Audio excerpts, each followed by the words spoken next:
United kingdom देशाच्या गाल्सगो शहरात 23वी राष्ट्रकुल क्रीडा स्पर्धा सुरू आहे। 23 जुलै 2026 ते 2 ऑगस्ट 2026 या कालावधीत तब्बल 10 क्रीडा प्रकारांमध्ये स्पर्धा सुरू आहे। या स्पर्धेत उंचवडी स्पर्धेत सर्वेश कुशारी यांना रौप्य पदक पटकावलंय। उंचवडी प्रकारात रौप्य पदक जिंकणारा सर्वेश हा पहिलाच भारतीय ठरलाय।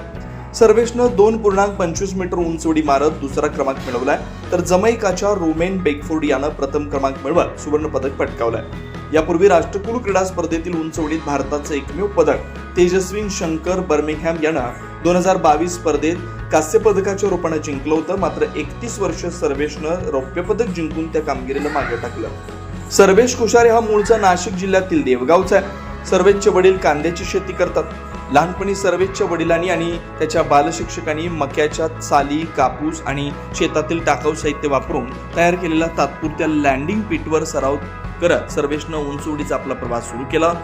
सर्वेशने मिळवलेल्या विजयानंतर त्यानं हे माझं पहिलं मोठं पदक आहे, आशियाई क्रीडा स्पर्धा आणि राष्ट्रकुल क्रीडा स्पर्धेतील अनुभव ऑलिम्पिकच्या तयारीसाठी उपयुक्त ठरतो।